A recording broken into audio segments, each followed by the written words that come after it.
अगर सुनवाई नहीं होगी तो फिर जैसे डबल बेंच में हम लोग विधानसभा जी, भाजपा कार्यालय जी, अनुप्रिया पटेल का आवास, स्वतंत्र देव सिंह का आवास, माननीय संदीप सिंह शिक्षा मंत्री का आवास और हमारे केशव प्रसाद मौर्य का आवास, जितने हमारे समाज के दलित पिछड़े के नेता जो हितैषी हमारे बनते हैं उनको फिर से हम लोग घेरने का काम करेंगे, विधानसभा घेरने का काम करेंगे। काम से आते हैं वही मजदूर से हैं जो मजदूरी करते करते ये हाथ में गट्ठे पड़ जाते हैं, कंधे भी गट्ठे पड़ जाते हैं। हम लोग यहाँ से भागने और हटने वाले नहीं हैं जब तक कि हमको यहाँ से न्याय नहीं मिलेगा। से धरना दे रहे हैं यहाँ पर और अपनी मांगों को लेकर के, तो और अभी आपने होली पर भी एक दिन का उपवास रखा था, तो क्या सरकार की तरफ से कोई आपको सुनने आया, कोई आपकी बात को रखने के लिए आया? क्या कहना चाहेंगे इस पर? नहीं मैडम, अभी तक तो कोई ऐसा नहीं है आया। जो है हम लोग अपना धरना जो है अनवरत तरीके से चला रहे हैं, अपनी मांग को महाराज योगी जी के सामने रख रहे हैं। ये 69,000 भर्ती जब से आई उसमें आरक्षण घोटाला हुआ। हम लोगों ने पहले तो सरकार मान भी नहीं रही थी कि इसमें घोटाला हुआ, फिर हम लोगों ने राष्ट्रीय वर्ग पिछड़ा आयोग से वहाँ से भी जीत कर आए। वहाँ ये साबित हुआ कि नहीं इस भर्ती में घोटाला हुआ है। माननीय मुख्यमंत्री जी ने फिर माना, एक समिति बनाई, समिति ने भी माना और इन्होंने 6800 की लिस्ट भी निकाली और ये कहें कि इन बच्चों के साथ न्याय होगा। फिर हम लोगों के साथ कुछ भी नहीं हुआ। फिर ये मामला कोर्ट में चला गया, सिंगल बेंच से भी हम लोगों के पक्ष में आर्डर आया। फिर वहाँ से डबल बेंच में गया, डबल बेंच से भी हम लोगों के पक्ष में आया। उसके बाद आर्डर जैसे ही आया तो माननीय मुख्यमंत्री जी ने सारे विभाग के अधिकारियों को बैठाकर एक मीटिंग भी की और उन्होंने कहा किसी बच्चे के साथ अन्याय नहीं होगा। फिर भी हम लोगों का मामला अभी तक लटका रहा। कुछ जो है बच्चे चले गए सुप्रीम कोर्ट, ये मामला सुप्रीम कोर्ट में चल रहा है और तब से कई डेटें भी लग चुकी, लेकिन हमारी सुनवाई नहीं हो पा रही है। देखिए, मुख्यमंत्री जी ने प्रदेश स्तर पे तो आपकी मांगे मानी हैं कि नहीं मानी? हम लोगों को न्याय नहीं मिला। हम लोग को बेसिक में होना चाहिए था। हम लोग अभी इको गार्डन में प्रदर्शन कर रहे हैं। ये प्रदर्शन आपका कितने दिन से चल रहा है तकरीबन? मैडम, पहले तो हम लोगों ने 640 दिन तक प्रदर्शन किया। उसके बाद डबल बेंच से आर्डर आया। हम लोगों को खुशियाँ हुई कि चलिए अब हम लोग साथ न्याय होगा। फिर हिला हवाली सरकार करती रही, अधिकारी करते रहे, हमारे साथ अन्याय ही हुआ, न्याय नहीं हुआ। फिर हम लोगों ने 25 जनवरी से फिर से अनवरत धरना चालू किया और हम लोग होली के दिन भी उपवास रखे कि ताकि सरकार हम लोगों के मुद्दे को समझे और हम लोगों के साथ न्याय करें। सरकार का कोई प्रतिनिधित्व करने के लिए आपके पास आया होली वाले दिन? जी नहीं, कोई नहीं आया। रविशंकर पटेल प्रतापगढ़ से आया हूँ। जी। और अभी सारी बातें ने हमारे भाई ने बता दिया है जी। बशर्ते है कि डबल बेंच का आर्डर आया जी। डबल बेंच के आर्डर आने के पहले हम लोग 640 दिन लगातार यहाँ अनवरत धरना किए जी। ऐसा कोई सत्ता पक्ष का नेता नहीं था जिसके यहाँ हम लोग अपनी मांगों को लेकर न गए हों कि हम लोग को योगी से मुलाकात हो, क्योंकि योगी जी ने माने कि इसमें आरक्षण घोटाला हुआ है।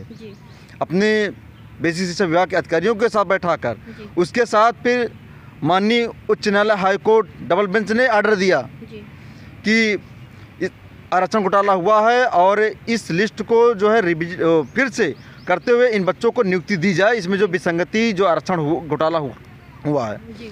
योगी जी और जितने भी सत्ता पक्ष हमारे समाज के जो पिछड़े दलित के नेता हमारे हितैषी बनते हैं वो लोग भी ट्वीट किए कि इन बच्चों के साथ न्याय हो गया है और योगी जी ने कहे कि न्याय हो गया है, मैं इस हाई कोर्ट के आर्डर को जो है मैं पालन करूंगा। आप लोगों के 3 महीने में मैं इनको नियुक्ति दे दूंगा।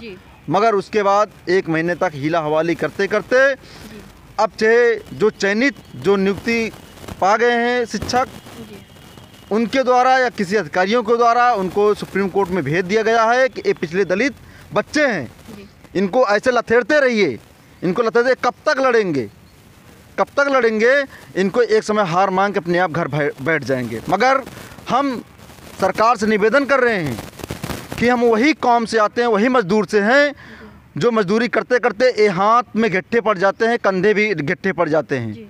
हम लोग यहाँ से भागने और हटने वाले नहीं हैं जब तक कि हमको यहाँ से न्याय नहीं मिलेगा। इसलिए हमारा मैटर सुप्रीम कोर्ट में गया है और होली के दिन हम लोग उपवास रखकर सरकार को बताए कि हम लोग चाहे हमारा होली हो, रक्षाबंधन हो, आप लोग अपने घरों पे मनाते हैं, मगर हम लोग इको गार्डन में होली मनती है। जब तक हम लोगों को न्याय नहीं देंगे तब तक हम लोग यहाँ से हटेंगे नहीं। और उसके साथ कल की डेट 18 मार्च को डेट लगा है। मैं योगी जी से निवेदन करूंगा कि हम भी हिंदू धर्म से आते हैं, तो ये हमारी मांग है, हमारी नियुक्ति है, मेरी नौकरी है, मेरे समाज की नौकरी, मेरे परिवार की नौकरी है, मैं उसके लिए यहाँ पे बैठा हूँ। सुप्रीम कोर्ट से क्या उम्मीदें हैं आपको? सुप्रीम कोर्ट में 9 सितंबर से लगातार जी माननीय क्या बोलते जज साहब थे वो चंद्रचूड़ साहब जी, वो 1 डेट को सुनवाई किए हैं। उसके बाद से फिर चेंज हो गए, फिर अब आए हुए दत्ता साहब, उनके बेंच में लगा हुआ है। तो हमको 100% वो है कि हमें न्याय मिलेगा सुप्रीम कोर्ट से। बिल्कुल सुप्रीम कोर्ट से न्याय मिलेगा, बिल्कुल न्याय मिलेगा, बशर्ते कि सुनवाई प्रॉपर वे में शुरू हो जाए और सुनवाई हो।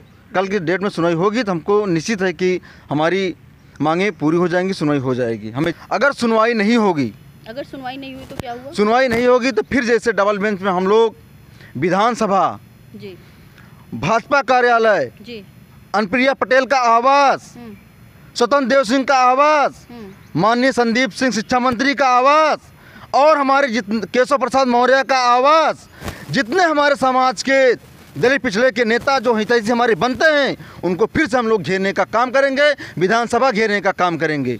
बहुत जल्द ये काम होगा। अगर 18 के बाद ये हमारी क्या बोलते हैं सुनवाई अगर नहीं होती सही तरीके से, तो कल के बाद अगर सुनवाई नहीं होती है ढंग से तो आप लोग विधानसभा का घेराव भी करेंगे? बिल्कुल करेंगे, क्योंकि आज ये थोड़ा से जो आज हम अभी तक हम 2-4 लोग बैठते थे कि चलिए हो सकता है 4 मार्च को लगा हुआ है, जी 25 फरवरी को लगा हुआ था सुनवाई होगी, नहीं हुआ, तो हम लोग धीरे धीरे चलता रहे। इसलिए आज जो है कम लोगों को बुलाया गया है। 18 मार्च के बाद अगर नहीं होगा, जो भी डेट आएगा उसके पहले अनवरत आंदोलन यहाँ पे हमने बता दिया, विधानसभा सड़क से लेकर विधानसभा तक, सीएम आवास तक सबकी घेराव करेंगे।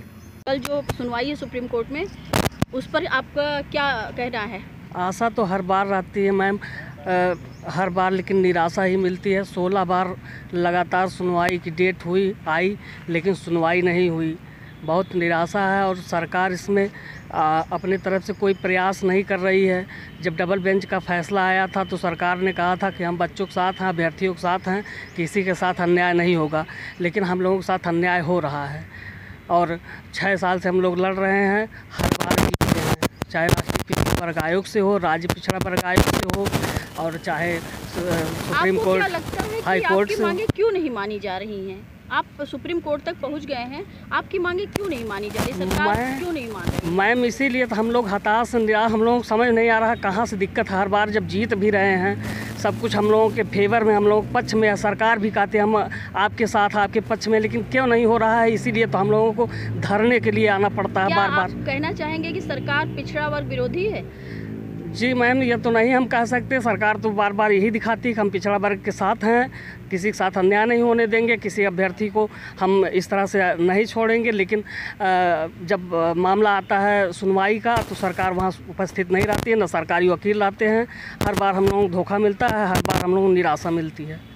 जैसा कि इनको उम्मीद है कि सुप्रीम कोर्ट से इनको न्याय मिलेगा, लेकिन इनका कहना है कि यदि सुप्रीम कोर्ट से भी हमें न्याय नहीं मिला तो हम विधानसभा का घेराव करेंगे। सत्ता और विपक्ष दोनों को चुनौती देंगे कि वो हमारी मांगों को माने।